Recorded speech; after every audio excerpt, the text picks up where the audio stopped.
Hello and welcome to Brain Trust Live number 500.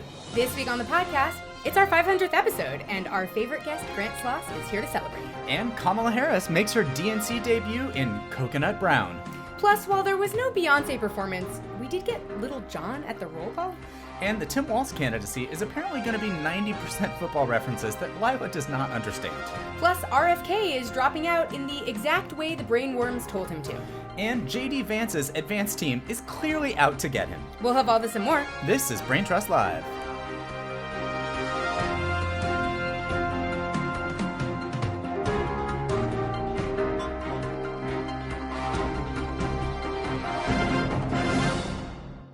Hey y'all, I'm Brent. I'm Lila, and you can find us on the web at www.braintrustlive.com. Episode 500. We've made 500 of these. We've made 500 episodes, and we thought it was only fitting that our most frequent guest / silent podcast participant, Grant Sloss, join us on the podcast. He's been feeding us 500 episodes worth of stories. That's right. Via text. Exactly. So now he's just here in person. Yeah, he's a critical part of the research process for this podcast. I'm part of infrastructure week, day, month, year. Exactly. I think we got promised infrastructure decade at the DNC. Yes. Did we really? Yeah. I think Biden promised that. The infrastructure eras are getting longer and longer, and yet more bridges are falling with each passing day. Yeah. I know, but can you believe can we go back really quickly? Yeah. We've made 500 of these. We've made 500 episodes. You might be asking why. And we're also asking I don't that. know. By the way, I think I've listened to at least 450 of them. Yeah. Probably Yes. more. That's what we're looking for. I'm not going Super anywhere. fan Grant Sloss / our critical research director. That's right. Oh, man. We have breaking news, though. Yes. And we thought we were going to come out here and just be like, the DNC, let's chat. But actually, actual breaking news occurred while we were prepping the podcast. And it's so breaking that every 5 minutes we learn a new thing about it. It unbroke for a minute, and then it broke again. Yes. Right. Well, we're talking about RFK Jr. dropping out. And it seemed like we didn't really know. And it seemed like maybe he didn't know. And maybe his campaign didn't know whether he was or wasn't endorsing Donald Trump today. The only people that knew were some people that received a court filing in Pennsylvania earlier. Right, where he is pulling his name off. He's pulling his name off the ballot in 10 battleground states where he feels like he would be a spoiler. Right. But he's going to be on some ballots. He encourages you, if you're in a safe state, to continue voting for him as if he never left the race. Right, which is an interesting strategy, but nothing he ever does moves in a straight line. Ever. No, it's so true. And that speech was a reminder. It really Because was. the comments were, first of all, they were confusing because CNN kept cutting away from them. So you kept being like, and there it is. And then I'd be like, he didn't say he was done, though. And then they would come back from commercial and they would talk over a video of him speaking silently for 10 minutes, and then they cut back to him. Yeah, they kept cutting back and forth. They would cut back to themselves talking about how crazy he was. Yes. Right. They made their opinion of him known. In fairness to CNN, there is really no good way to cover him because I get it. He's so psychotically unpredictable. You don't know where he's going at any given moment. It's so true. Although the one thing I do feel like they show their hand a little bit with him because he'll say something that while maybe is outside of the mainstream is very uncomplicated and probably able to be grasped by most people in America, and then they'll cut back to the panel being like, well, he's just too crazy for anybody to make sense out of anything that ever comes out of his mouth. And it's like, well... Right, is that what happened? I'm in no mood to give this man any benefit of the doubt. I am with you. As I texted you guys while we were watching it, he was talking about how there is no real way for a third-party candidate to actually make their way into a race, and there are too many barriers. And all of it sounded correct. Right. But then also suggesting that he was suggesting in a perfect system he would have beaten both of them, and I was like, okay, now you've lost me. Right. No. Yeah, there were sort of tidbits in there. He did have one comment where he said that he had higher favorability than either of the candidates. I think referring to an earlier part of the race. And I sat around and I was like, of course not. And then I was like, maybe he did. I know. Everybody hates those. Their favorability Joe is at Biden 19%. and Donald Trump. That's the thing, right? The only reason he is still in this thing is one, because he has unlimited resources, but two, everybody hated both candidates for a very long time. Yeah. But now that Democrats seem to have a candidate that most people are actually excited about, there's no need on the left or in the Democrat side for a third party candidate. Like we're actually enthusiastic about somebody for once. Yeah, I think mainstream Democrats are. I think a lot of the people who have. I think some of the people who have voted for Jill Stein in the past probably will again. Sure. But I mean, Or but they weren't going to vote for him. Some of them maybe at this table. Oh, some of them were. Right, Of course they were. Ooh. The anti-vaxxers were. Yeah, no, they were. Yeah. You guys, that's... Yeah, you have green anti-vaxxers that were going to vote for RFK. Yeah. That's, I mean, so... But they're not going to vote for... They were never... There's no world where they were going to vote for either Joe Biden or Kamala Harris. No. And never would have been historically. Exactly. So to count their vote as like a major party vote. should-be Harris vote is not... Well, this is a mistake Democrats make all the time with the left-wing third-party candidates, where it's like, no, you just have a flank on the left that doesn't vote for major party candidates. Like, don't worry about that. That's right, it happens every time. That happens every time. You're not going to get their votes. I would say worry about it if it starts to become a pretty significant portion of your like expected electorate. If it starts to be all young people who are new voters, then like that's when you worry about it. That was something I was worried about when Joe Biden was the candidate. So, but like I don't see a world in which I see a world in which Kennedy dropping out was going to be more disastrous for Trump anyway, and I feel like in his hedging while dropping out, he maybe didn't help eliminate that problem for Trump, even though he's theoretically endorsing him. Right. This is going to be, because they just aren't natural allies. Like, I don't really understand what he could speak about at a Trump rally that would, like, make the crowd excited, aside from vaccines being bad. But, like, he's an environmentalist, but Donald isn't Trump he? invented the vaccine. Exactly. Right. Like, nothing... There's no like common ground in their platforms. Just they're both crazy platforms, but that's the only common ground. Right, and I guess if Joe Biden were still the nominee, they could both get up and talk about how they hate Joe Biden. But like that's not. But now they're gonna have to say on the party platform anymore. Openly racist and sexist things in order to talk about how much they hate Kamala Harris, and that's gonna become awkward very fast. Yeah. So, here's my question: is the cruise canceled? Is the cruise that included Zachary Levi and Drea De Matteo from The Sopranos and a couple of other people, and poor Cheryl Hines just in marriage prison forever. I was going to say, I feel like if the two of them have anything in common now, it's that they won't be campaigning with their wives. Because Cheryl Hines is not going to be finding herself at a Trump rally. No, she will not. Certainly not. Absolutely not. This is going to be like a really bizarre footnote in Kennedy history that we are going to get to talk about forever. So I am kind of excited about that. Yeah. Trump did say, I want to thank Bobby. That was very nice. He's a great guy. Respected by everyone. Oh. So. Everyone. Right. Across the board. Across the board. No one has any issues with RFK Jr. I just don't know about that. I do. I see three people who absolutely don't respect old bear meat Kennedy. I was reminded, first of all, when you hear him speak, you're immediately reminded that he's brainworms because everything is going in 1,000 directions at once. But also, you're reminded that it's challenging to listen to him speak for long periods of time. Yeah. And I had forgotten, because he's been completely MIA for months now, how bizarre a presence he is in real life. Not a stirring orator, that guy. Not a stirring orator. I would like to say before we leave this, just because on this podcast we love to remind people when we've said something that was accurate once before it becomes true. Obviously. It does seem very much as though the entire reason for this candidacy is grievances that he has with the Democratic Party and how he was treated when there was not a primary happening this time. Because lest we forget, he attempted to run in a Democratic primary that just did not exist. God, were we ever so young? And I know. And listen, I understand that primary was, he and Marianne Williamson and whoever else it was that were like not... Dean Phillips. Say his name. Who was an elected member of Congress. Like, that's when it really got real, that primary, right? That's right. And I still believe that had they just staged some sort of fake debate at a time that no one was watching, that Biden could have just not shown up to anyway. Like, Trump didn't show up to any either, Exactly. Yeah. Like, I really feel like some sort of fake bone they could have thrown him would have mostly made this go away. Maybe I'm delusional about that. But I really feel like what he wanted was to run in a Democratic primary against Joe Biden. Yeah. And it didn't happen. It didn't exist. There's no world in which a Kennedy was hoping to get thrown in with the Trump world people at the end of his bizarro there's no campaign. Well, tell that to all the Q people who thought... Well, that's true. You make such a good point. I forgot about his Q. uncle was still alive and Right. ready to overthrow everything. Yeah. Anyway, I just feel like this was a bit of a miscalculation on the Democrats' part. And I'm not saying that they should have had a competitive primary just for him. It wouldn't have been competitive anyway because everybody would have realized how crazy he was. Yeah. But like, I feel like knowing how crazy he was, all they would have had to have done was had one debate like let him be on primetime television for like 90 minutes, and like everybody would have been like, well, we're not voting for that guy. Yeah. Now here's an important question.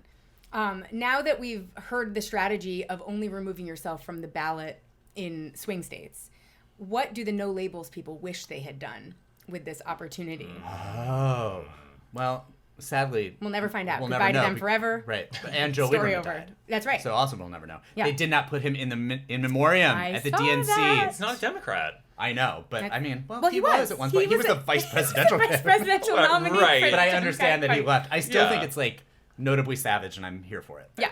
Oh, the most deserved sass Snub, a dead yeah. person has ever received. Thank you for from- clarifying, because I was like, were you upset about that? No. Were you, okay. Oh my God. No. Were you missing that? No. Anyway, speaking of the DNC, that happened this week. It did. That's why we've gathered here today. Yes, we watched 32 hours of it. That's right. I decided to really like backload my viewing time, where I knew that I would not be able to watch 4 nights straight of 8 hours of people giving political speeches because, let's be honest about most of these people. And as I think many people pointed out to me over the course of this event, no speech has ever been too long. I mean, too short. But a lot of them have been too long. Oh, for sure. I know. Like- Well, yeah, on Monday, I knew we were doing this podcast, and I was not terribly busy on Monday. And I really sat down in front of the TV know. at like 3:30 and turned it off at whatever time it was like fully done. Yeah. Monday, And I was then like, let me catch the Tuesday rolled highlights. around, and I was like, well, I'm not going to be doing that again. Yeah. It's not- No, it's and not- that's when you not missed happening. wasn't Tuesday the roll call? Wednesday. I was the- did. Oh, I don't know. I did miss the roll call, but I Yeah, saw Tuesday the was the important roll call. parts of the roll call. Yeah. I saw the Lil Jon parts. Of it. But anyway, some general takeaways. Pretty good ratings. Pretty good show in general. Yeah. Like other than some longish speeches, Bill Clinton. Sure. oh my no. God. It was really well produced. It moved. They even like boring shit like the roll call, they made good television, which Right. I think is And the whole memeable. point of this. Yes. Uh-huh. Especially when you compared it to the RNC roll call, which apparently was presented by some like Southern witch. Oh yeah. And they kept reminding them about decorum during it. So it was like Yes. everyone had to have a lot of decorum. Oh God. And like, who wants decorum during was something boring like that? It was so. This is a party. It felt like a horror movie. Yeah. You know what I mean? Oh, yeah. It was really upsetting. Well, and especially because there was like a sinister red everywhere. Yes. It was like lit weird at the RNC. Yeah. But yeah. Yeah, but the overnights, I think she had like 20 some more percent people watch her speech than Yeah. Trump's, and he's gonna fucking hate that. He's gonna Oh. hate that. Hate that. And But other nights were similar. I mean, the ratings for every night were better at the DNC. well, and there was like a noted effort to just like troll the Trump campaign at every turn, like that when they went and did that rally in Milwaukee at Oh the my stadium God. the RNC had been held in and filled the stadium, and they had all that very cinematic footage. That was diabolical. That was Yes. so nasty. I loved it. It was like really one of the greatest moments of television. Like, just that have they to have produced. 2 NBA stadiums full, Right. and one of them be the ones where the RNC convention. Yes. Here's a Just so full United Center where the Chicago Bulls usually play, completely packed, sold out. And then we're going to throw to Milwaukee just like for 5 minutes, which is also completely full and full of exuberant people. It wasn't like it was just Right. they found bodies. Like people were excited to be there. It was Yeah. really vicious. Yeah. I loved it. Loved the sound. Could have been AI though. We don't know. No, that's right. Christ. Certainly heard some very unreliable people on the internet suggest as much. Oh boy. It seemed like they were definitely in a not a surprise twist for the last month, but a surprise twist of the last year, leaning into trying to seem like happy. Yes. It was not all bulging veins, which it yeah. was going to be a lot of bulging vein talk if Yeah. Biden had Right. been the And we candidate. did hear the return of the bulging veins, which makes me excited because I Yes. always love when we get to hear about that. Yeah, no, I mean that's It's he would, been a while. I he feel would like never he- miss an opportunity on this kind I of a feel stage. like there's been moments where he's talked about this. Like I was waiting for it at the debate. Oh yes, I We know. never got it. Well, he Well, didn't he get to a wasn't lot of coherent stuff at at the the debate, debate. yeah. Yeah. No, somebody finally got him the cocaine that he needed to like Something. pump. His decibel level was too high. Too high. Yeah, he was equating energy with loudness, and I guess better that than what we got back in June. I guess so. I loved all the never died Biden guys who were like, this version of Biden would have won by 15 points, and it's like, okay, well, friends. Right. he's not maintaining that level for No. an entire summer. I've never and seen him fall. at that level before. It was a kind of confusing level. It was because he still seemed real old in the middle of screaming. Yeah. It wasn't what you're looking for, but everyone spoke about Joy.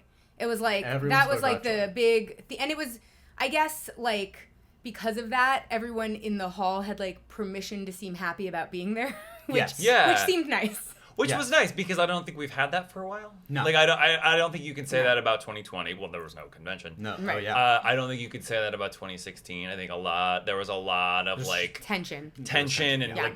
like grinding teeth in the audience as we were like, Yeah. yay, Hillary. Like it probably hasn't been since 2008, which I know everybody keeps I wasn't referencing. doing that, by the way. Well, What's that? Oh, saying we love Oh Hillary. no, or I know don't. you were. I would never accuse you of that.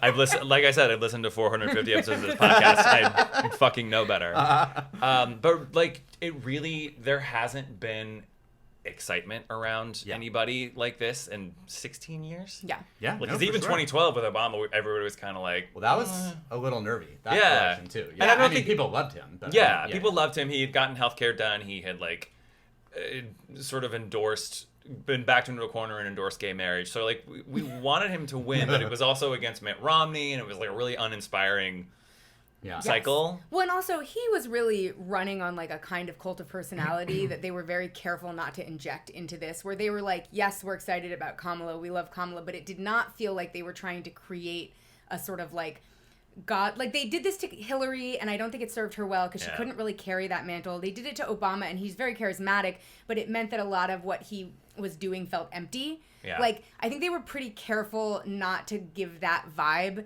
to this race. I think because the stakes of doing that, it puts too many stakes on somebody who, nobody can carry that kind of a weight, certainly not somebody who got thrust into this position like a month ago, yeah. So I think they were a little bit more careful about that, which I was happy about because I was a little worried that this would become kind of like a cult of personality style sort of like rally that felt... There were already so many borderline fascist things happening. The USA chants and the American flag waving feels like a 2000 era Bush reference to me, no matter who's doing. I mean, they were chanting USA, USA at Pete Buttigieg rallies that Brent and I went to in 2020, and I was like, I do not like this. But don't you think part of that is because that sort of like specific kind of patriotism has been so co-opted by I know what they were doing. maniacs? Yes. Yeah, and like I do. But I'm also happy if they have it. I'm happy to let them. To keep that. Yeah. I think it's also something that I think only irks me because I am like old enough to remember the Bush administration. Sure. I don't think that it would irk me if I were like 25. Yeah. Like I would be like, oh nice, we got patriotism back. But I think because I remember it being used to justify like the Iraq War. 2 insane wars. Yeah. Like that's why it always rubs me the wrong way. And I felt like at the Buttigieg rally in particular, I was like, these people are the exact people who liked the Iraq War, who were sad when they stopped getting to shout USA, USA, USA and everything. Right. And that's why I got nervous about it. This didn't feel quite as sinister. I think like in context, I don't think it's inherently bad. You Right. know what I mean? Like I think Sure. like Chanting liking where you live is something we all should do. We're also still on our Olympics high. That's right. That's right. We've been doing it for a month now. Yeah. Were there any Olympians at the DNC? I didn't notice any. Well, I'm kind of Curry appeared via Zoom multiple times. That's right. That's right. Oh yeah, Steve Kerr. Yeah. Right. That's right. I think of them But yeah, as NBA right, players. I know, like, right, exactly. Simone Biles wasn't there. Simone Biles. No Notably. Simone, no Pommel Horse guy, no. Right. Oh yeah, but he is going to be on Dancing with the Stars. Okay, well then. So he was prepping. He's busy. Yeah, he's busy. Yeah, that's important. Yeah, I feel like that was, I think, they have attempted to co-opt USA stuff before, and this was the first time it didn't feel like evil and like we were doing it specifically because we were trying to go to war. Yes, right. Which is, I think, an exciting development, although a very low bar. Nonetheless, we haven't cleared it in a while. That said, we had a lot of warmongers present speaking, and they also invited literally every Republican who could have crawled out of Middle Earth to be willing to speak at this event. To speak. They gave speaking slots to everyone who was, as long as they were Republican. Right, yes. Notably, any Republican who wanted a slot could have one. Okay, so besides Kinzinger, who else did we get? We got the mayor of Mesa, Arizona. Right, we got Stephanie Grisham. Right. And we got that other woman whose name I've already forgotten, but was another Trump official. Yeah. Oh, yeah. There were like a couple of law enforcement people that also spoke, but I was like, this feels borderline like you've definitely invited Republicans to speak at the event. Also, he's not a Republican technically, but Leon Panetta is a warmonger, and they invited him to speak. Special surprise guest Leon Panetta. Put him in prime on Thursday. Like, what a choice to have made. I did not see the Panetta speech. What did he I didn't see it either. say? Okay. I was watching Platitudes. Somehow I ended up on a network last night where I had been watching it on CNN. And I actually really liked it because anytime that, as soon as Leon Panetta came out, they were like, well, we're going to talk to the panel now. Yeah. Or interview some idiot on the floor, or, do whatever. They were not trying to, They're like, oh, that's bad TV. Right, we're not doing that. CNN made sure to catch every moment. But it's if CBS knows that it's bad TV, it seems like somebody in the DNC scheduling could have known it was bad Whoever TV knew also. that they needed to throw to Milwaukee to a second campaign, to a campaign rally, should have also known that Leon Panetta would be bad television. Yeah, you put Leon Panetta on at your first speaker at 3:30 Pacific. Or put Leon Panetta at a separate rally. Throw to him there. Separate, let him have his own. Yeah, I do feel like there were some sort of weird scheduling things. I think the issue with the Clinton scheduling was because he really pushed Tim Walz really far back, but I'm sure he spoke probably 10 times longer than he was supposed to have. Bill Clinton, but probably. Here's the thing. I love that they said that he tore up his speech because he noticed that the convention was trying to be more joyful, so he was going to go write a more joyful speech. I think really what he was doing was he was writing a longer speech. And as they're going to let me go for a while. No speech has ever been too short. I know. Also, I just feel like if you're scheduling at the DNC, you should know that Bill Clinton's going to go on too long. Yeah, you have to leave time for leave that. the time. It doesn't matter what you told him, because what's the worst that happens is what? You end too early? Fine. Yeah. Nobody's mad if you've ended too early. No. So there were and also there were a lot of extra speakers every night where you were like, why is Wes Moore and Pete Buttigieg in primetime instead of Tim Walz? Or they kind of scheduled out beyond Clinton to every single person who's ever been a Democrat or served in any office ever. And my ideal programming for that night was Bill Clinton speaks, maybe Klobuchar speaks so she can talk about Minnesota and bringing casseroles to everybody or whatever they were going on about. And Walk then out excuse me, hot dishes. Sorry, hot dishes. Hot dishes. How dare I? Is there a difference though in real life? One's from Minnesota. But that's it. I think it's a casserole from Minnesota, that right? sounds right. Hot dish is fairly new to me, I'll be honest. My mom's family is from Minnesota, but we were always in Iowa, so I didn't. I'm pretty sure it's semantics. Yeah. Okay, good. That's what I thought, but also, do I know what any of these things are? No. If we have listeners in Minnesota, we probably don't. But I'm hoping they're willing to tell us about it. Tell us about this. Yeah, we're looking for answers. I think we call them covered dishes sometimes in Iowa too. Covered dishes. Like a covered dish. Yeah, you come bring your Corningware with the glass lid and your lid. name written on the bottom of it, maybe in duct tape. Yeah. Sure. This has never happened to me. I don't know. No, that's okay. I have no experience with any of this. Need to. Anyway, so every single person who's ever been a Democrat spoke. Notably, though, they couldn't find time for a Palestinian speaker, and that became a big kerfuffle on the internet amidst all of this. The uncommitted delegates had a rally where they slept overnight in front of the United Center. They were desperately trying to get just one speaker, and they did release the speech they were going to give, and it was a speech that would have been at home on the stage and perfectly fine for everyone involved. And it was by an elected from a swing state. Exactly. Also. It was from a state legislature from Georgia, I believe, was the one who they were wanting to give the actual speech. I have more thoughts about this coming up, but I feel like that was unforced error or an unforced error. Unforced error. I can say words and everything's fine. Yeah. It was an unforced error to pick a fight with the uncommitted delegates over something that could have been so easily resolved. Yeah, here's my question. How, I know this is a giant deal on Twitter. Yeah. And I think in leftist circles, how big of a deal is it?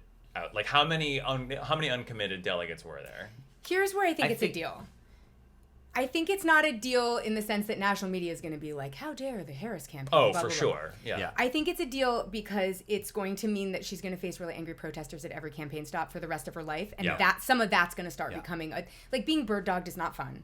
She has already shown that sometimes she gets a little worked up and doesn't really know how to handle it calmly and gracefully, which you can understand because it's scary to be bird dogged and whatever. But like, I don't think that they needed to invite being bird dogged at every campaign stop for the rest of their life, and also throwing Michigan into chaos over something that could have been easily resolved by a short speech at an event. 90 seconds that would not have made anybody A short somewhere in the middle of the...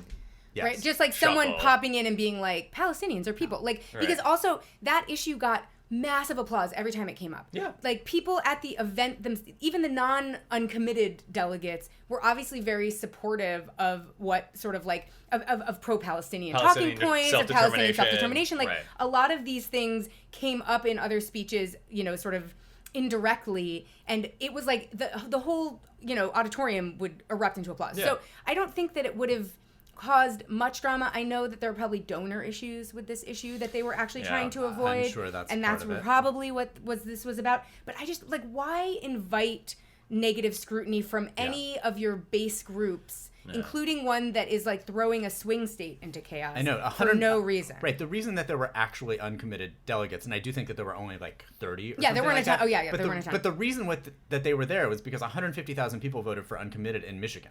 Yeah. And just shy of 50,000 people voted for uncommitted in Wisconsin. Right. So, like, it seems like if you could have placated those people with something that would have been easy enough to do, I just don't know why. It just seemed like a political error.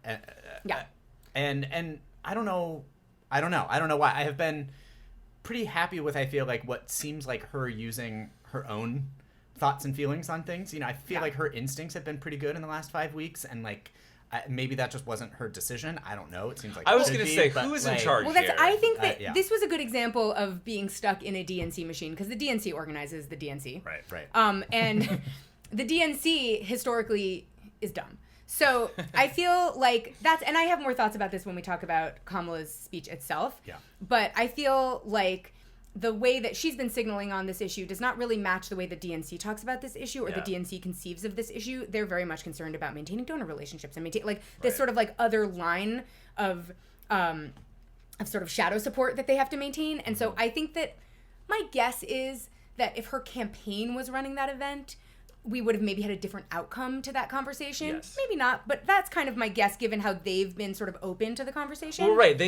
We've seen them, you know, the first time at a rally, the protester stood up and she said, "Hey, I'm speaking," and then the next day, literally the next day, the response was much more measured, and it was much more like conciliatory, and like it was clear that the campaign understood that they couldn't just like shout these people down, which gave me hope that they would figure something out at the DNC. But if it's fucking Jamie Harrison in charge of things, then I don't know. Jamie Harrison is organizing the DNC, and that's a person who doesn't have the greatest political I'm sorry, anybody who lost to Lindsey Graham. Right. With all the world's... I was talking to somebody the other day because a friend of mine was sort of like, ooh, I see this Texas Senate race is close. Like, we should send that guy some money. And I was like, don't send him a dime. No. Because he's going to lose to Ted Cruz. And that's going to be sad for all of us because Ted Cruz is awful. But I feel like every cycle, there is somebody like Jamie Harrison who were like, oh, Jamie Harrison might finally flip South Carolina. That's not going to happen. And so we sent Jamie Harrison literally tens of millions of dollars. We did the same thing with Amy McGrath that one year in Kentucky. All the world's money goes. So I know this is a bit of a digression here. But I mean, like, don't send anybody other than like maybe John Tester any money for Senate. Right. And I don't even like John Tester. That's not the point. That's, you know, it's just like Jamie Harrison, basically all Jamie Harrison did was waste $10 million of your dollars. That's right. So like, I don't particularly care for him anyway, but also like don't let there be other Jamie Harrisons who get famous by being a loser. I mean, he's famous because he's a fucking loser. Famous for being a loser. I did send money to Lucas Coons because I hate Josh Hawley. But yes, that's fine. You know what I mean? Yeah. You're allowed to hate somebody. Oh yeah, for sure. You know, you're that's. And I think people like, isn't that sort of like a maybe sleeper? Missouri has elected Democrats to Senate before. It's not the craziest thing in the world. No, and Josh Hawley's so crazy that it does feel like having an actual opponent would be a bad thing for him. Yes. Yeah. Before we move on to talking about Kamala's speech, I have one other note about what happened at the DNC, which is just that 0 people were wearing masks there. And here's the thing. That's not true. I did see some people. There were in masks. 2. Yeah. I saw 2 people over the course of the entire event. Oh, really? I scattered throughout the audience. I did see people, and I was like, good for you. I feel like that should have been an event where people were encouraged to mask if they were going to be encouraged. I get why they didn't want the visual. I get why they don't want the reminders of COVID. They're running on having solved COVID.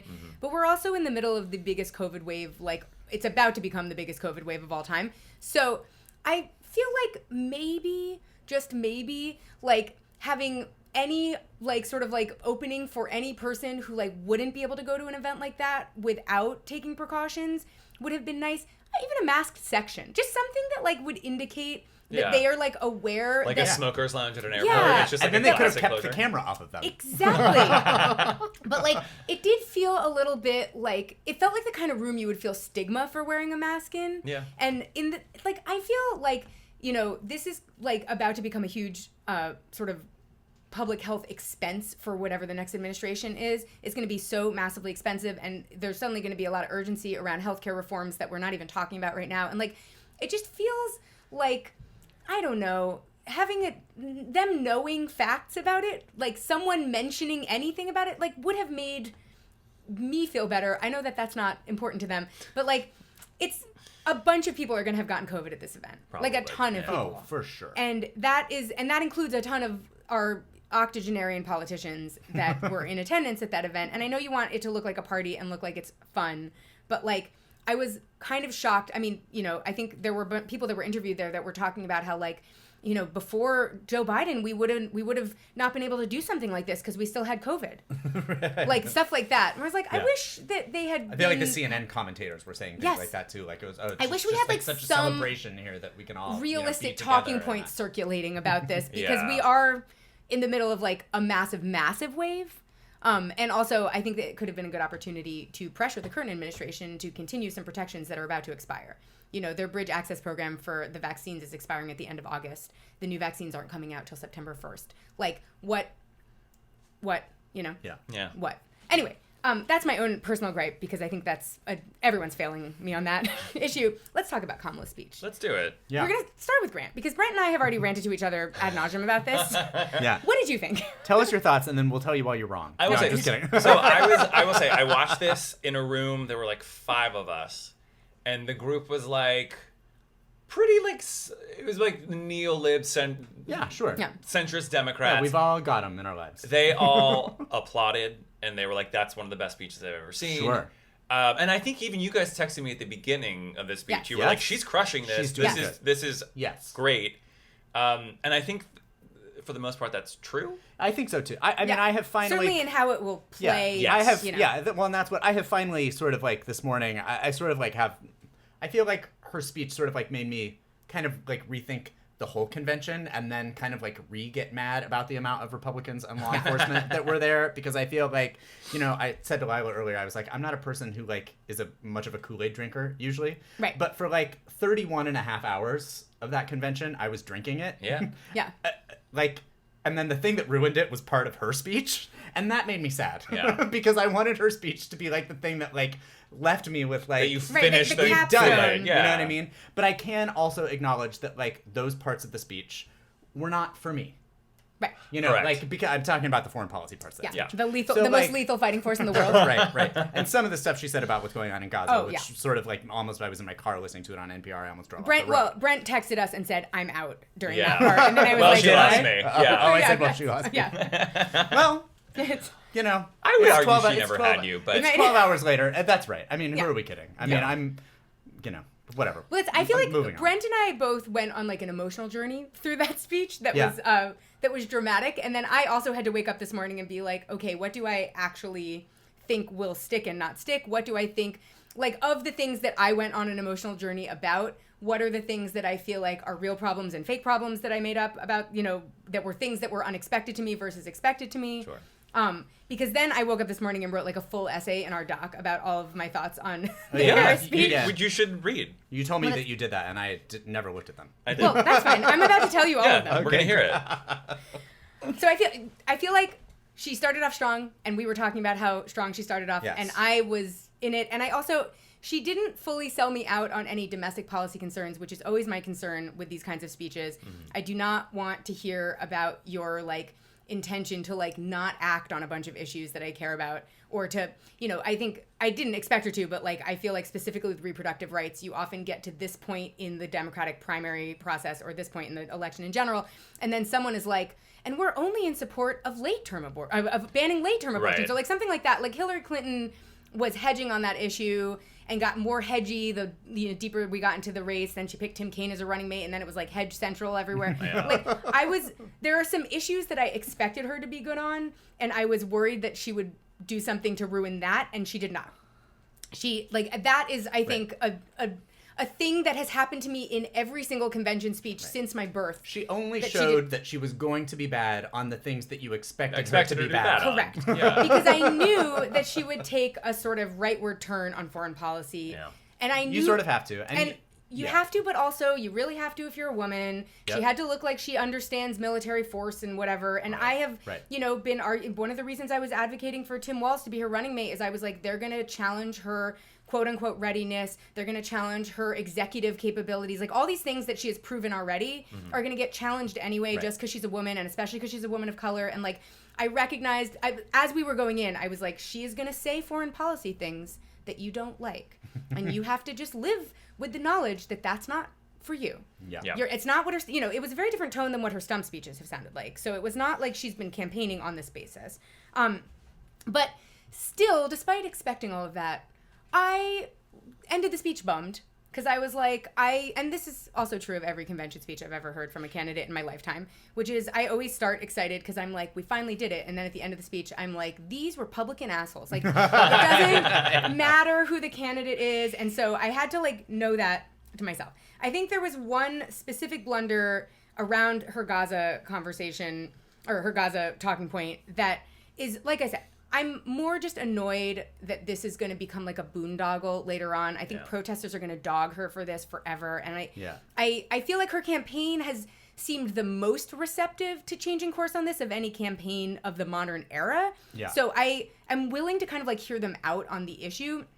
But the fact that she like very like kind of went into detail about atrocities committed against Israelis and then switched to the passive voice to talk about Palestinians felt insulting in the moment. Yeah. It felt like it's just like acts of God are raining down on Palestinians. Who knows why? And like to not acknowledge our complicity in that in some way, even to wink to it in the context of not giving a Palestinian speaker a slot at the convention, which again may not have been her choice, but I think those two together like kind of got my blood boiling a little bit. Yeah, sure. And I think it just makes her vulnerable in Michigan, and it makes her vulnerable to having bad press follow her around at these campaign stops that should be really inspiring and exciting. And like that just felt like a blunder.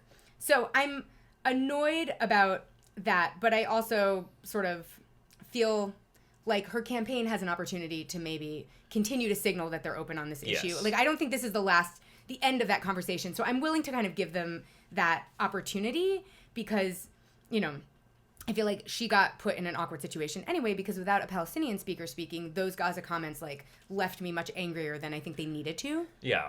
Well, that's the only thing you have to go on. It's the only thing I have to go on. And it's also like she at least said something about Palestinians, which is a new development in this era. And so like I want to be sort of like cognizant that just saying something is not enough when you're like literally arming the people that are killing them. So I feel like I just wanted an acknowledgement that somebody knows that we're participating in their destruction. Like that's the part I wanted to, because I get really angry when terrorist attacks are used to justify endless violence this way, because I'm a victim of a terrorist attack, and I felt like my name was used to justify the Iraq War and a bunch of other incursions in the Middle East that we had no business being involved in, and a lot of people died, and a lot of people were injured, and whole societies were destroyed, and it was like in my name as a terrorist attack victim, like I didn't want that, and I don't think it made me safer.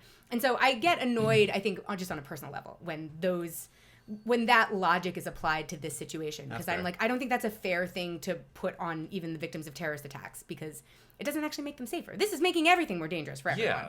Yeah. Like all over. Constant war is not making anybody safer. Right. No, and like Israelis are not safer because we're like trying to obliterate Gaza.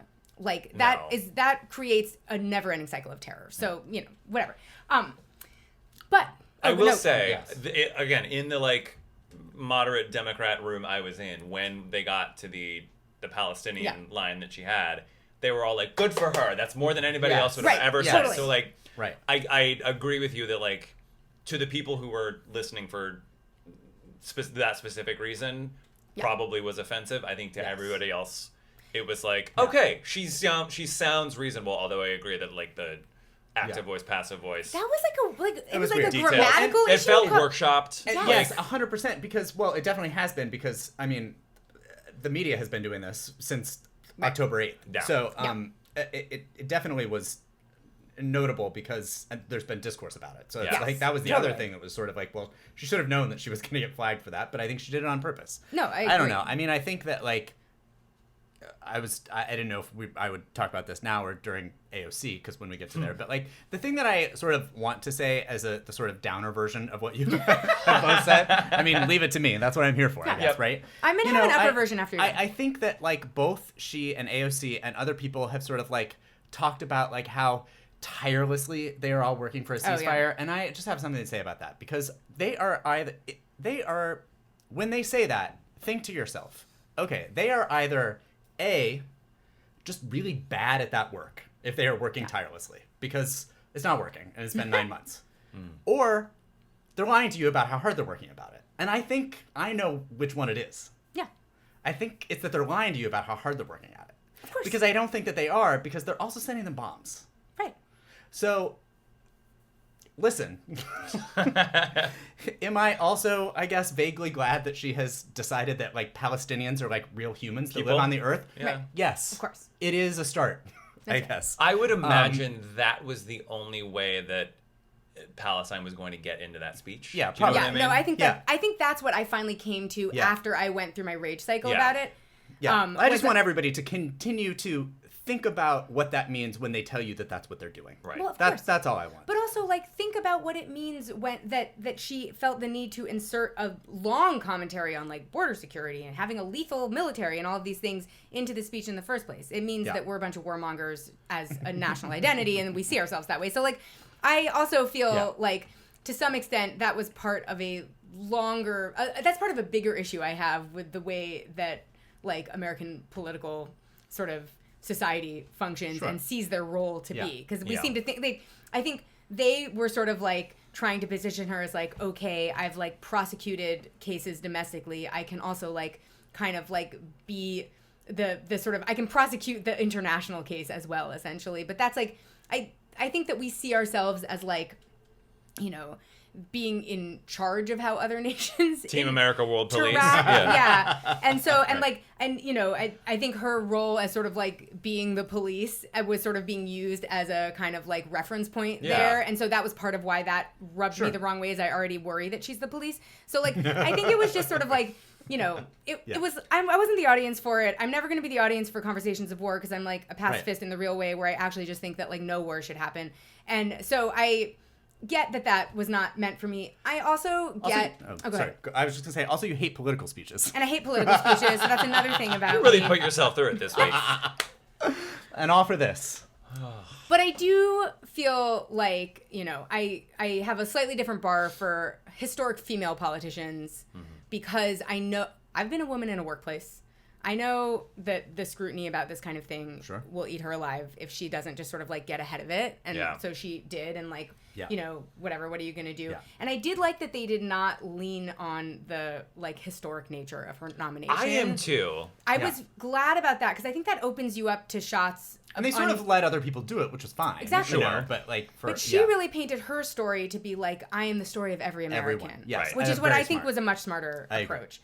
And I think like I had kind of like forgotten in the middle of the foreign policy piece of this that it was like an exciting and historic thing anyway. And then a friend texted me about how like her mother, who is Indian, was shown, you know, a picture of her walking up onto the stage and how inspiring it was. And I was like, oh, right. Yeah. We're in like a really inspiring historic moment in another way too. And I'm willing to make some allowances just because of that. Yeah. Well, I also think, having done exactly that in 2016 and having it fail so spectacularly, Yes. I don't think you want to reference that No. very much. And I think that's smart. You want to be I like, know. you know how women have always been around and we've just always been here leading things? I know.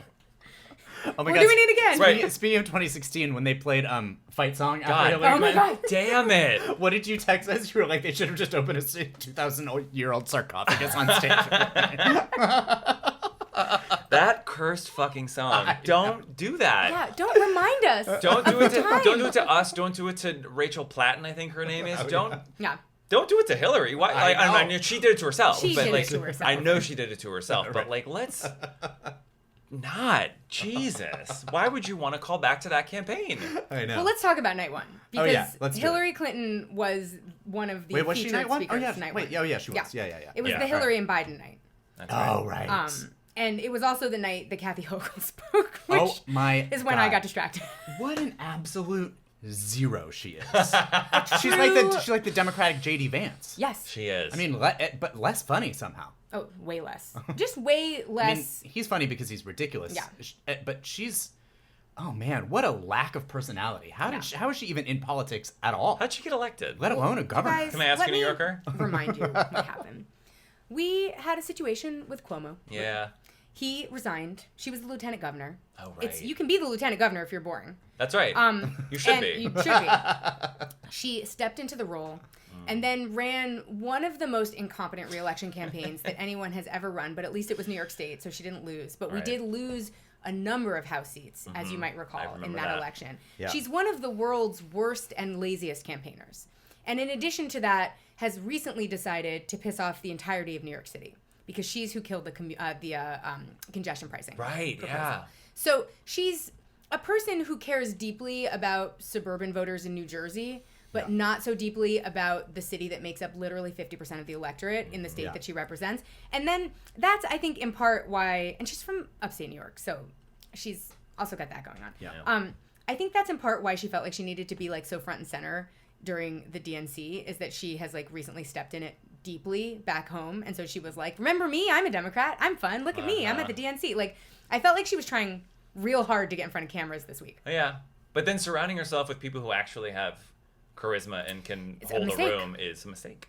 But she's the exact profile of person that didn't need a speaking slot and shouldn't Yeah. have gotten one. She was very early on Monday, though. So I She- do also feel like they were probably like, well, she's from New York, so we should probably let her speak. That but would've they were been a like, great- let's get her in and out. Get her in and out, and by Thursday there'll be a Beyonce rumor and nobody will remember Right. what happened on Monday. Exactly.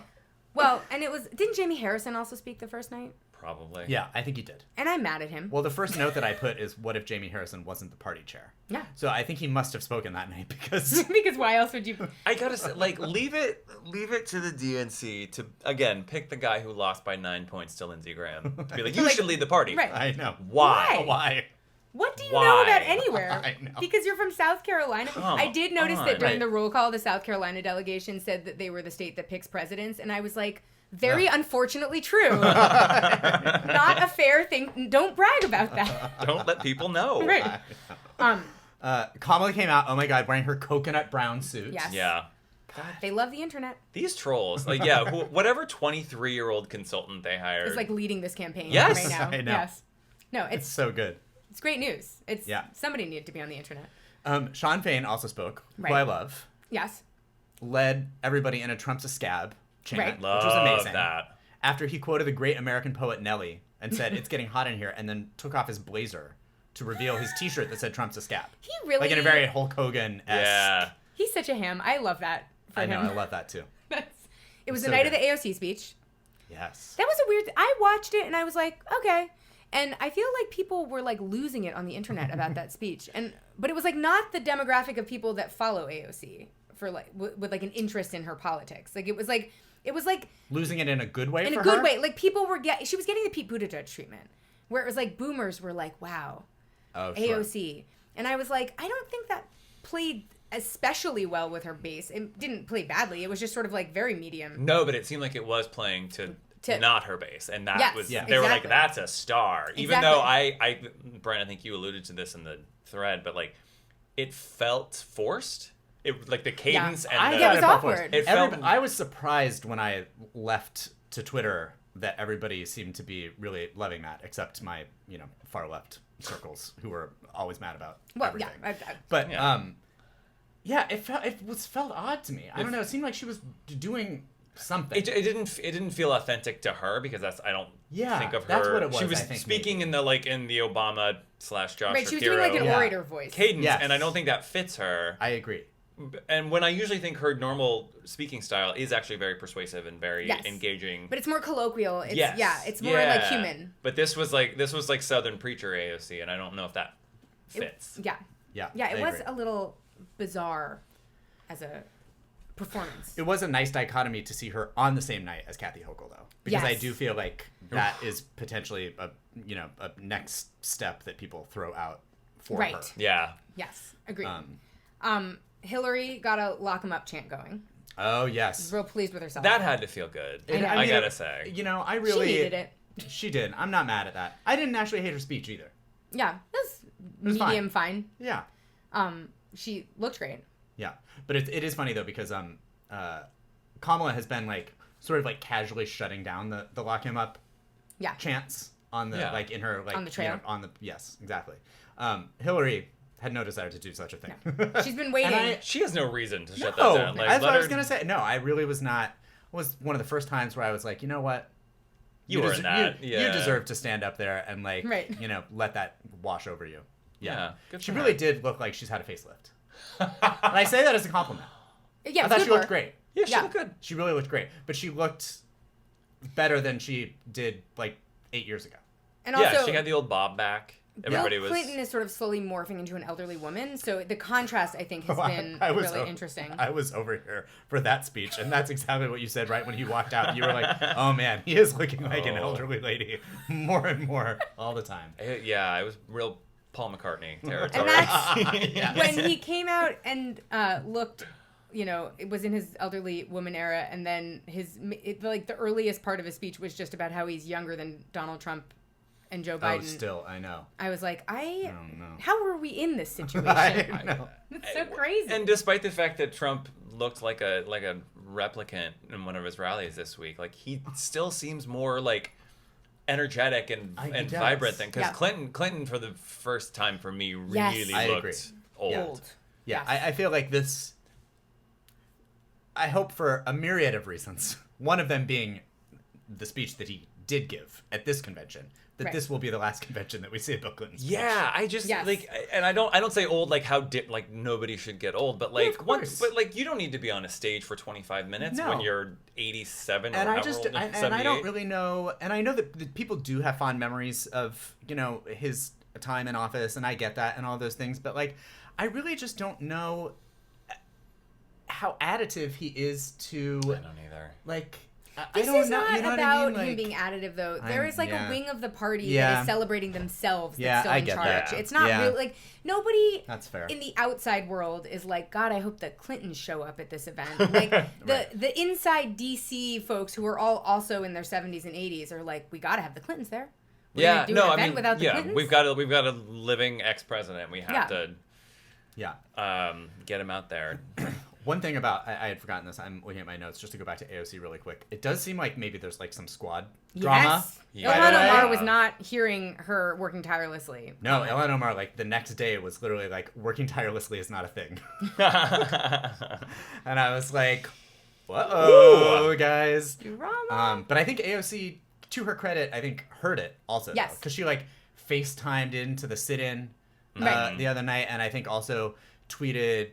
in favor of having a Palestinian speak at the convention. So I think that she was sort of she took a Twitter note also, AOC. Yeah. Which I think she usually does. I feel she's usually receptive to. Well, I was going to say, I think I texted you that and I was like, oh, she's getting some online heat.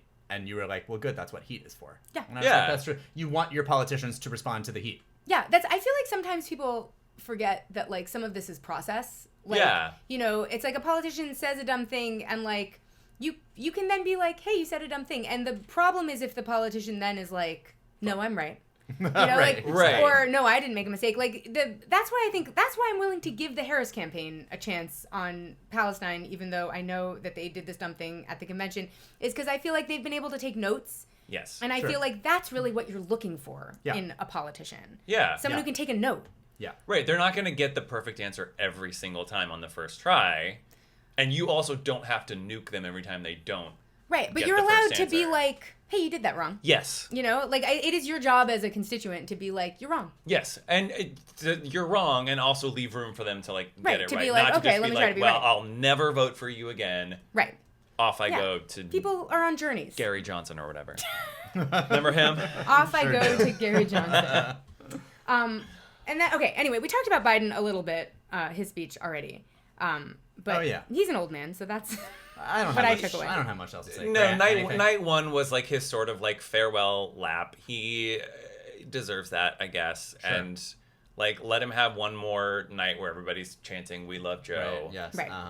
Um, And then get him out of there. And look, right, like to the man's credit, he did step aside. Yes. Like he absolutely could have dug his heels in and said like, no, I'm gonna stay here, and he didn't. Thank God. And so for that alone, I'm like, go ahead, take the stage, take your bow, let everybody applaud you for kind of being selfless, and then move off to the side. And then I think I saw a picture of him and Jill in like a massive house with a weirdly placed TV, saying they were watching Kamala. They love doing that. Like he was holding his phone out, and he claimed he and Jill were talking to Kamala before her speech and how excited they were. So he was like maybe banned from the building after one night, and that's fine. I fine. feel He's like done. my big concern was that he would kind of like continue to roam around the convention, like being celebrated. And I was like, we really need this to be the night that he leaves and does not cast a shadow over the rest of the programming. I had big worries that he would do that. And he did not, to his credit. So feeling great about that. Yeah. Night 2 was the Obama's night. And also Loved. the roll call. Roll call. Night 2 was really the highlight of Night 2 was like the VMAs. Yes. It was a good time. It was like, first of all, they had a DJ on stage during the roll call. Smart. Every state had a sort of like a chance to like say something ridiculous about themselves in the middle of a song that you were like, who chose this one? Like, you know, some of them you got, like you understood Right. why Minnesota was playing Prince, and you right, like understood Empire why State of Mind was playing for New York. Like, sure. California was playing Tupac. Yeah. I don't know. Iowa famously played Cool in the Gang. Cool in the Gang. Yeah. I don't know why. I don't either. Yes, there. I mean, you can't go to a wedding in Iowa without hearing Cool in the Gang, but I think that's kind of true everywhere. I was like, so I don't too, think it's an yeah. Iowa wedding. No, it's not.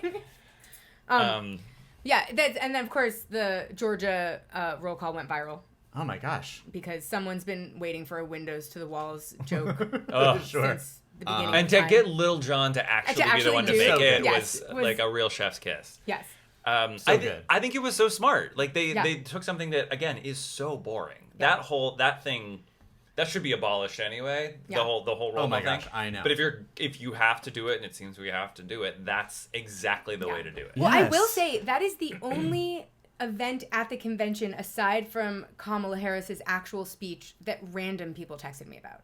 Really? Like people were texting yeah. me like, "Are you watching?" Yeah, yeah. Like people that I was not in constant conversation about this with. Yeah. So Yeah. I do think that it kind of captured some attention for the convention that maybe would have otherwise just sort of like let this happen and not worried about it, because first of all, it was like it was memeable in perpetuity. Like it's forever memeable. It was all over the internet. But also like so many people started watching because someone texted them to be like, "Are you watching this?" Yeah. Right. Yeah. Which is and for the roll call to be the thing. Yes. I It's mean, crazy. what a world. Well, it was great that was a roll call, and then what came after the roll call was Michelle Obama and then Barack Obama, because like It's- if you want to funnel people in to hear something, That's it. that's the time. For sure. Michelle's speech in particular was, I feel like, really the most successful speech of the event. Yes. Period. so of the 4 good. days. And that's the one that I feel like we'll be like referencing through the cycle. I think you're right. Because I feel like, sure, does Barack Obama give a good speech? Of He course. does. Did he make a dick joke? He sure did. Sure did. Did a lot of people make JD Vance couch and dick jokes during this convention? Oh, yeah. Liz Yeah, Warren made Liz a JD Vance Warren. couch joke. Liz. We'll get to her. Yes. Yeah. Michelle, I think, is a phenomenal speaker. She's very, Yeah. Oh, very, yeah. very good at it. She's also completely unburdened by all the political stuff because Yeah. she's For like sure. wasn't a person. politician, Yeah. so she Yeah. just gets to go up there with like an unblemished record and go off, and she's great at it. Well, and I think, sort of famous for saying, when they go low, we go high.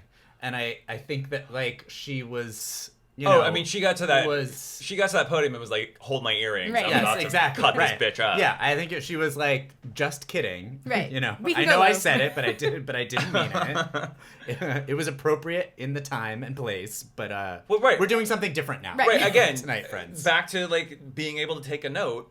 Yeah. She was like, you know what? That wasn't the way to go with Right. these people, and this is the way we're going to go. Turns out you can't go high with Donald Trump. No, you punch a Not bully in the worry about it. face. They did try to make the chant do something happen, and it was a little chaotic.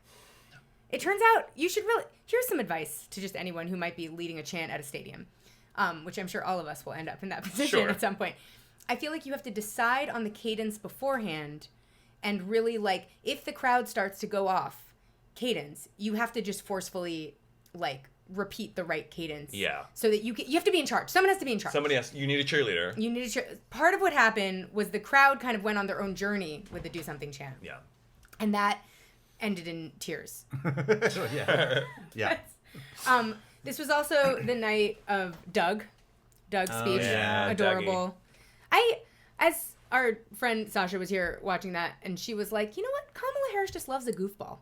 She does. And I was like, I've been waiting for goofballs to have their moment, because the politicians that they seem to get, the politicians, the Democrats and the Republicans seem to sort of like affix to are always so mean. Yeah. They love mean politics. Or too overly serious. Or too like serious. Self-serious. Yes. And, right. And like, that's what I think, like the contrast between a Josh Shapiro I who's was too self-serious. literally just about to say that's why she didn't choose Josh Yes. Shapiro. Yeah. And Tim Walz, it's like, she just loves a goofball, and we should all be loving a goofball. That's who should be in charge. Is it? Well, wait, by the way, that's who should be vice president. Yes. And that's who should be the husband of the president. Exactly. That's Right. a very That's not- serious job. Let her surround herself with goofballs. with Yes. goofball dads. Exactly. Like, why not? Yeah. No, exactly. Also, did you see the Chuck Schumer entrance walk that he did? It's so good. I saw so many funny tweets about it. It was like, Chuck Schumer entering his second city like improv set or whatever. It was just. And then Schumer's office retweeted yes and. Right. Yeah. Oh, they did? Yeah. Why was it so goofy? I have not seen him look goofy. He was like a. Enjoy. He was. He was And that's what he tiptoeing in looks like a like. cartoon cat. It was having fun. It was He was. such a perfect sort of contrast to his complete inability to deliver inspiring remarks in any other context. Yes. Yeah, that's true. Sanders spoke that night as well. Oh, that's right. Yeah, it was kind of good. That speech was what you would expect from him, but it was sort of nice seeing someone on the stage. He's always denouncing money in politics, but like specifically denouncing the money that has recently been meddling in Democratic primaries. Yeah. Was nice to hear from the stage. Yes. Because that obviously, we've lost some good squad Congress members Yeah. of late due to like mostly AIPAC spending, but also some Republican spending in those primaries also. Right. So We lost possibly my favorite member of Congress, Cory Bush. Cory Bush, Yeah. right, exactly. Yes. So, and Jamal Bowman, and and they made a play at Ilhan Omar Right. also, but she won a primary. But so that was the at least I was happy to hear that from one person up Right. there, like on the actual stage. That's not an event. That event was paid for by. I was gonna say, I know. That's why I was happy that it was just sort of like, oh, I was sort Somebody of had like to wondering guess, if he was right. supposed to be Somebody's like, saying. listen, that or I know not." everybody else at this convention is texting you for money right now. I'm going to tell you that's bad. Right. Right. Yeah. Like- Exactly. Exactly. Night 3 was the Tim Walz night, and also the plea to generic white guys. It was football reference central, you guys. I didn't understand a word of what was said on night 3. It was like his old football players came up, and then there were all these videos, and all of it included like football tactic terminology, and I was like, as you both Block know, and tackle. I don't know a thing about football, and I was surprised. I've learned more about football through Brent Thornburg's meddlings than I probably would have ever learned in my life, and I still didn't understand half of what was being said on that stage. And that's okay. You don't need it wasn't to. for me. No, That right. night wasn't for me. No, that wasn't aimed at you. No. Yeah. I do love that. I think we said this during the Super Bowl when Taylor Swift became the head of the NFL. It's crazy the Democrats got football and the national divorce. I Isn't it? know. Like, Right? it's really nuts. Of is. everything? Like, what sports are left for the GOP? Like NASCAR? Like Golf. Golf. Golf, NASCAR. I think there have been some baseball players who were Oh, yeah, like, baseball. Oh, who were like baseball pretending to hold their the bullet wound, like when Trump got that sounds right. shot at. Baseball feels like a confusing set, though, because baseball is really, like, the sport of, like, a urban Northeast in a lot of ways. Like, the urban Northeast is big baseball. I come from, like, New York City is a baseball town. The reason I don't understand football is because I grew up in a baseball town. Yeah. And baseball was invented in New York State, and because of that, it has, like, a lot of sort of, like, urban... a big urban fan base in that region. And I don't know what goes on in baseball elsewhere. Because I come from a very specific baseball culture. I think nothing good. I don't think anything good. No, and that's I'm nothing. wondering now. Yeah. I hadn't thought about that in the past because of not knowing anything, because of not caring. But now I'm like, oh, is baseball bad? But I feel sad about think that. baseball's a mixed bag. Yeah. I think we have the NBA. I think Right, on obviously. the whole, the NBA is leans left. Steph God, Curry appeared 100 times. The Republicans got so mad that Steve Kerr did the Steph Curry night-night. Oh, that was great. So dumb. I didn't realize until the I think it was the Last Dance documentary. Steve Kerr's dad was like a diplomat who was killed in whatever country he was serving in. So like he has this doesn't come from nowhere with him. Like his family was like very devoted to liberal politics from the beginning. So good for him. By the way, have you heard this? Tim Walz is a sleeper agent of the Chinese Communist Party, talking point that the Republicans are rolling with right now. I sure have. He got married on the anniversary of Tiananmen Square. I'm sure intentionally. I'm sure that's the only reason he picked that day. Yeah. So obviously there's no other conclusion to draw from that. I read a little bit about this after I read it because I was just like, what's the argument here? Yeah. And I guess he taught English in China for a year. He has spent time in China. Yeah. Yes. Which is where they indoctrinated him into exactly. the Chinese Communist and Party. he has said, like, I don't think China needs to be a contentious relationship, which they then said, oh, well, then he's just going to And he does support free lunches for children. Oh, which is Mao. communist. Mao. Yeah. So thank you, Chairman.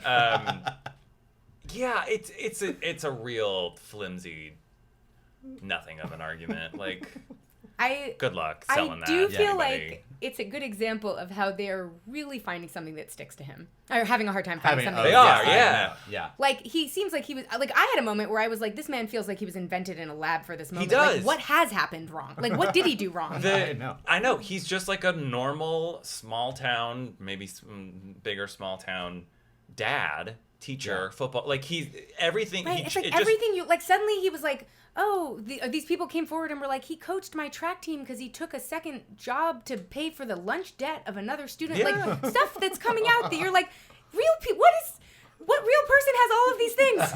I know, but the thing is, like, from a small town in Iowa, like, I know people like that. Right. Like, they were people in your community. They weren't political. Like, none of them were ever running for office, but, like, they were just people, like, looking out for their neighbors. Yep. And, I think it's really hard to attack him on any of that stuff, because he does seem like an authentic person, which is so fucking rare. So we don't bizarre. get those. I had a know. high school teacher become the governor of Iowa. Oh, yeah. Chet Culver is my high school teacher. Was he really? Yeah. Well, good for him. Yeah. That'll never happen again in Iowa, but No, sure won't. It's too bad. there won't be any public school teachers. The longer Kim Reynolds is. Well, the children don't have time because they're working. That's right. They long for the mines. There's also been another contentious internet point with Gus Walz. Oh, yeah. Because he got very emotional during the speech. I can't wait to see Trump make fun of him. Oh, I know. He'll do it. Oh, yeah, Yeah. he will. Yeah. Right. It was like probably the most endearing moment of the entire night. It was and so sweet. Like, they're going to ruin that for themselves. Well, and they're Republicans. I've even seen Republicans make fun of him, and then other sort of right-leaning people being like, "Hey, don't do that. Right? Like, this is too." It's like this they don't. is- They're like bullies looking for a target, and they don't really have anywhere to go right now, and they can't make anything stick to Tim Walz, and so they're kind of like casting about endlessly, like looking for anything they can find. And even the ones that did shit on him, somebody was like, "Hey, he actually has like a nonverbal learning disability, or he has like a or neurodivergent." Right. I think he's ADHD or something like Yeah. that. So they were like, Don't be a dick. Just fuck off. Just leave him Yeah. alone. Like he's a young kid who loves his dad. Like if you're gonna make fun of that, then I think Donald Trump is probably the candidate for you. Right. I was gonna say then you found the right party and you're making right life choices that make sense. We already talked about Kamala's speech, obviously, but Yes. there were some other people who were fun Yes. on last night, Thursday night. There was a sort of uncoordinated suffragette white theme going on where a rumor coordinated, right? No, they just started passing it around. Everyone heard it as a rumor and did it. Which is what you do in a situation like you're at the DNC, you hear a rumor we're all wearing white tomorrow, you just go with it. You brought a white pantsuit. Obviously. to the DNC if you're there. Right. There was another rumor that was going around yesterday that the special guest was appearing. Now, I am suing TMZ round. I can't believe they really... They never get that stuff wrong. No, they don't. It's crazy. And obviously that was just like a random rumor that was started that wasn't ever real. It got so real, though, that Mitt Romney tweeted to insist it wasn't him. Right. Don Lemon started telling people it was W. So people were following Taylor Swift's jet patterns because they were concerned it was her. Then everyone was just confident it was Beyonce. We were all like, oh, it's Beyonce. Right, it has to be Beyonce. Yeah, it has to be Beyonce. Didn't somebody connected to, I think, the DNC just tweet a single bee emoji? They were like, no, I take that back. The person attached to the campaign tweeted, like, or to the convention, tweeted, like, I'm sworn to secrecy, but there's a big guest star. And if they meant Leon Panetta, you fuck that up. And then somebody else did tweet a bumblebee, and everybody, like, the internet just ran with it. It was fascinating. It was. It really was. And we spent all night speculating about who it was going to be. It was nobody. It was nobody. Nobody. Oh, God. It was, or everybody. You know, hard to know. The special guest was the friends we made along the way. That's as right. most people on Twitter have said. Exactly. I think the most heartwarming moment of the night was the extended Liz Warren standing ovation. Yeah. Like, who saw that coming? I mean, of course we love her, but I mean... No, but I like a room full of Biden delegates being like this notably progressive sort of like voice of conscience in the party is like who we want to give this 2-minute standing ovation to. Because I think in a lot of ways, she is really like the inspiration for this moment in a lot of ways that Hillary Clinton couldn't be. Yeah. Like, I think she's sort of like the sort of kind of campaign that we're seeing now that is a little bit more listening based, that sounded hawkish in this last context, but is certainly more left leaning than anything we've had in our lifetimes as a major party candidate, you know, coming from a major party candidate. Like, I think she kind of laid the groundwork for someone to run for office that wasn't coming out of a dynasty. Yeah. And like for the party's conscience to move to the left. Which it's nice that they knew that. Yeah. I also think I see a lot of similarity between her and Walz and the fact that she seems like exactly who she is. She doesn't seem like she's putting anything on. Totally. And I think in addition to like people responding to the ideas and her like freakish preparedness and all of that stuff, I think there is just like a genuinely human thing she does better than most of those people do. Well, and I said at the time because I feel like everyone thinks of charisma as something like men have, and I've always said, I said it in 2020 and 2016, like Liz Warren has a kind of charisma that women can have. Yes. And no one is willing to call it charisma, but she's charismatic in a way that is not what we're used to seeing from male politicians, because it's not what men do when they're charismatic. Well, it's not bluster. It's not strength based. Yes, it's like, yeah. But like she is an example of how women can be charismatic on their own terms, which I think Hillary Clinton kept trying to be charismatic on men's terms. Yeah. And then she's not as good a speaker as Bill Clinton. So there was like forever going to be this, you know, she's not as good a speaker as Barack Obama.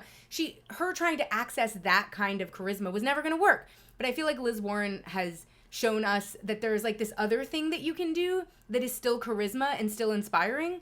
And I feel like she's the first candidate that I was like, oh, this is also charisma. We're just not calling it that. We don't call it that because it feels like a little maternal and it feels welcoming and warm and. But I think a lot of like what Harris is threading the needle between is something between what, you know, a Barack Obama can do and what Liz Warren laid Agree. out, oh yeah, know? she has a similar like magnetism to her. Yes, I think. totally. Yeah. So that was nice. Maxwell Frost got a chance to speak and was one of the only people that spoke about climate change in a really direct and serious way. People made references to climate change, but he got on there. He was like, climate change is happening now. It's bad. War is bad for climate change, and we should think about it. But also gave the perfect length speech. Oh, yeah. He got in there. He made his points forcefully. He got the crowd riled up and then got out of there. And left. Yeah. That's professionalism, my friend. Right. From like a 26-year-old or something. Yeah, right. Very He's young, the youngest right? member of Congress. I know. He's too young to know that when the DNC tells you to speak for 90 seconds, that you can actually speak for like 17 minutes. Yes. I actually learned this lesson He was like, the hard oh no, way. I have to write a 90-second speech now. And then he wrote a 90-second speech. perfect. And then It he was perfect, delivered the yeah. 90-second Yeah. speech. And then he left. This is like when I testified, they were like, you have 5 minutes. And I was like, okay, I'm going to get my remarks down to 5 minutes. And I did a 5-minute, did 5-minute remarks. It was like concise. It got to the point. I think that it was like probably the most effective remarks that weren't like emotional. I mean, I know Jon Stewart got in, whatever. Like, I know there was like a theatrical element to that. But like of everyone else, I was like, I got in there. I said what I needed to say. I got out. And I'm sure everyone in the room was probably like, is she done? Yes. Nobody else Love stuck her. to the 5-minute time. Of course not. Of course they didn't. Nobody. No. It was like, I was like, oh, I guess we don't do this. Yeah. I heard a rule and thought, okay, I'll work with it. Right. I should have just known. Just speak as long as you want on any topic.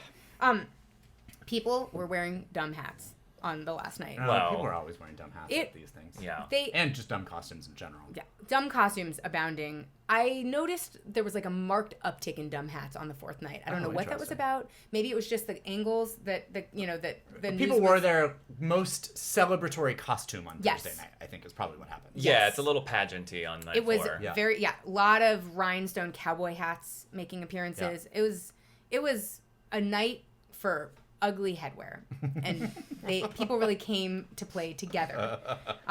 But it was also so packed that reporters kept getting kicked out because people would go to use the bathroom and then not be able to get in because the fire marshals were trying to shut it down. It was like Wild. the hottest ticket in America. It really was. Yeah. Like, yeah. that's why I was shocked Beyonce didn't show up.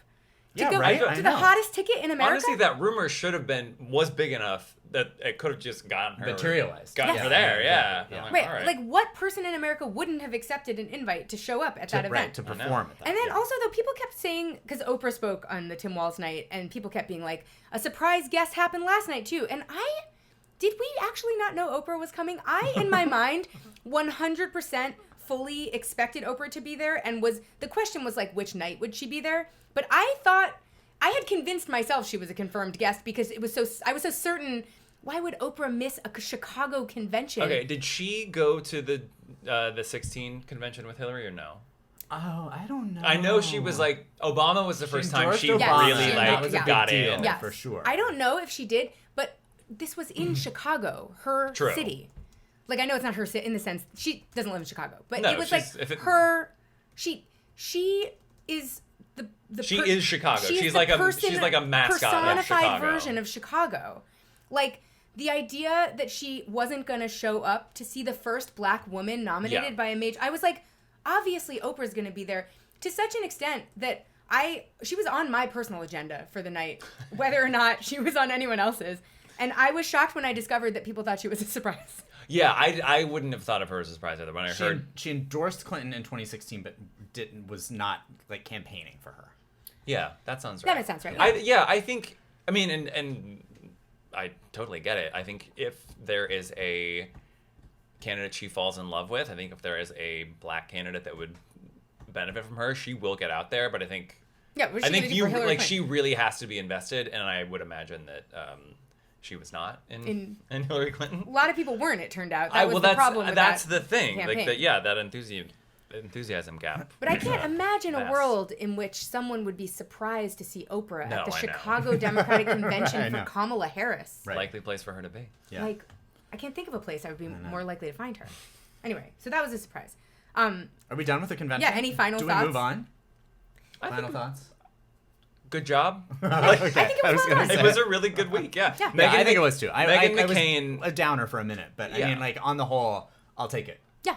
Meghan McCain tweeted like 12 times that this was better than the VMAs, that the Republicans Yes. should stop holding conventions. We Meghan can't McCain compete was with this. enthralled. She was losing her Well, mind. And Trump sort of was too. Oh, yeah. yeah. Oh, Throughout the yeah. week. Trump live I mean- tweeted Kamala's speech with All caps, is she talking about me? yes, That's so funny. numerous middle school girl. I think Kamala Style. HQ took that and like retweeted and was like, "Yes, we were," with like a clip of Oh, good. you know, Yeah. something. I don't. Well, he gave them sort of infinite fodder to work with for their next round of for sure. TikTok yeah, videos. for like- sure.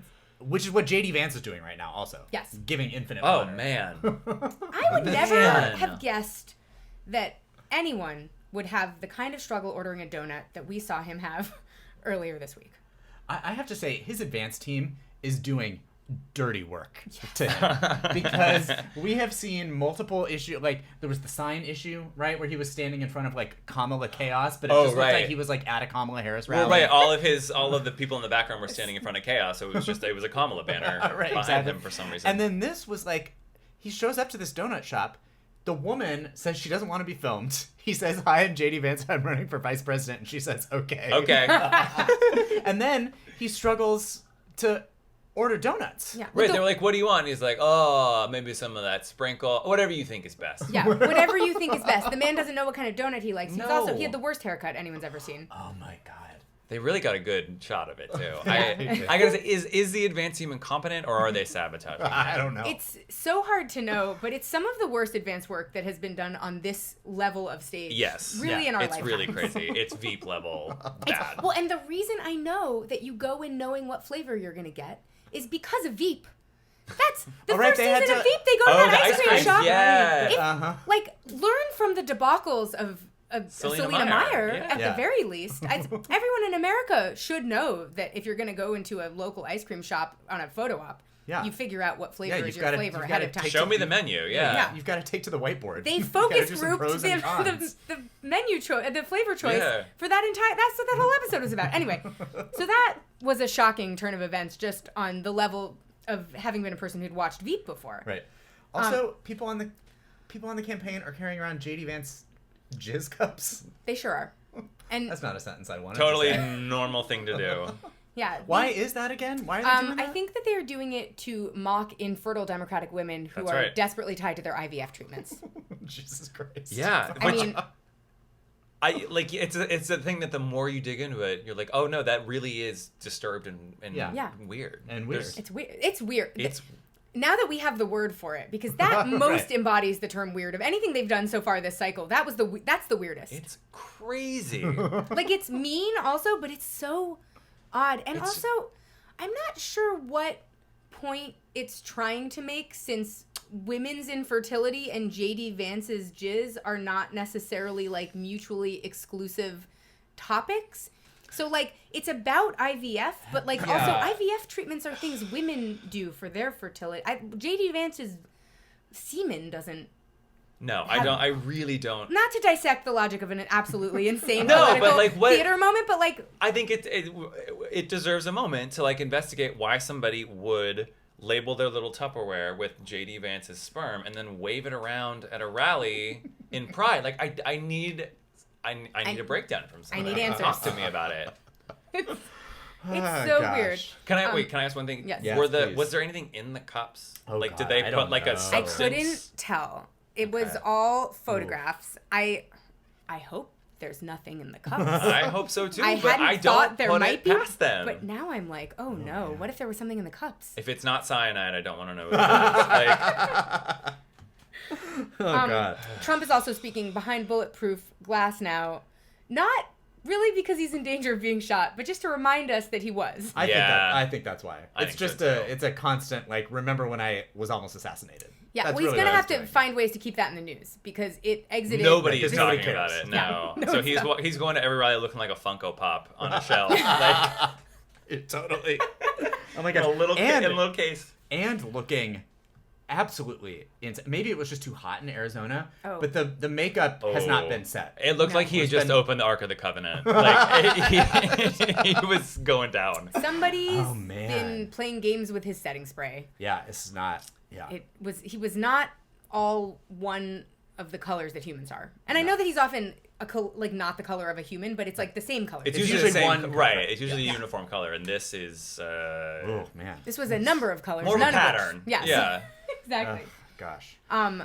We have some exciting news from Montana that's not about Donald Trump at all. Yeah, they just got the go ahead to put their abortion ballot initiative on in November, which I think is potentially, people were thinking, could be a boon for John Tester. He's in a tough which race. Is really probably the toughest one, and we have to win all of them. I think people sort of like forget. There's a lot of like, everybody is caught up in our joy right now, which is great and wonderful. And I know that, and I think Harris has done a good job of being like, there's a lot of work left to do. I think everybody did a good job of that at the convention this week. But like, keeping the Senate is going to be rough out there because it's 51-49 now, and you can cross off West Virginia. The Democrats aren't going to win that. Right. So you're at 50-50, which means you literally have to win every single one of these Senate races. Yeah. There's a Senate race in Montana. There's a Senate race in Ohio. Like, it's gonna be tough out there. So, like, any help the Democrats can get by way of ballot initiatives or whatever other help they can have,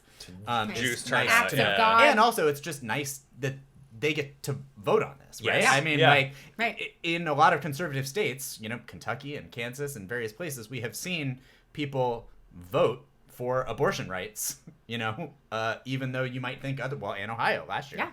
Yeah. So it's just good that those are going to be on the ballot and they can actually And it vote. actually it works very seamlessly with the freedom theme that they were laying out at the convention, because that's how Kansas won that ballot initiative. It was I think they had a group, the coalition was Kansans for Constitutional Freedom. They framed it all around freedom. It's an easy issue to frame around freedom because it's the perfect issue to be like, just mind your business on. Yeah. And so I think the fact that they're campaigning on that as well and have sort of stolen freedom back from Republicans is probably a good thing, given that this is going to be on the ballot in like 8 states. Yeah, and including some of the battlegrounds. Arizona has one, Nevada has one, Florida has one. So, it'd be interesting. Yeah, vote on that. And all of those places are close right now. Maybe Florida less so, but Arizona and Nevada are on the dicier side of things. Well, in Arizona's Senate race situation has been a wild... Oh my gosh, I know. Carrie Lake, it's only going to get crazier. Like, sure. I mean, to have a race that starts with a question about Kirsten Sinema and ends in Carrie Lake, like that pipeline is... Has Carrie Lake conceded the governor race she lost? I don't think so. No, okay, just checking. I think she's maybe just trying to collect all of them. Okay, yeah. Uh-huh.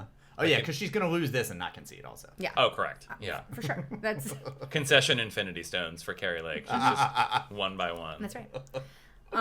And then we have new COVID shots coming soon. Oh, yeah, like next week, They finally potentially. approved them. Yeah. Like we said, the bridge access program's ending at the end of the month, so get in there and get those. If you don't have insurance, you need to get one before the end of August. Yeah. And also, we're getting more free tests from the government. Oh, yeah, they just announced that today. They're going to send 4 more. In September, when everyone starts school and gives COVID to everyone, even though maybe everyone will have already had it by that point, because perhaps it's been a wild summer. Yeah. But that's nice. Yeah. They should be giving us tests.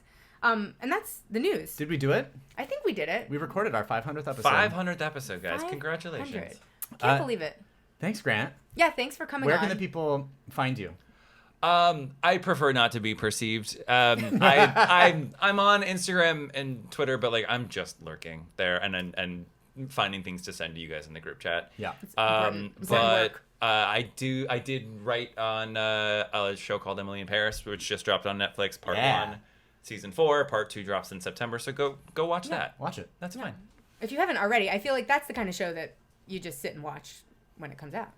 Yeah, I would hope so. But you can also watch it again if you've already watched it once. That's right. Right. Spend all the hours watching Emily in Paris. That's right. Just leave it on. Leave it on just forever. Exactly. Great. Well, then we did it. All right. And well, now we'll have you back for the 1,000. 1,000? Right, exactly. Maybe even 750. Okay. You know? I'm we'll see how it goes. I'll be here. All right. Tell me when. All right. We'll talk to you guys next week. Bye. Bye.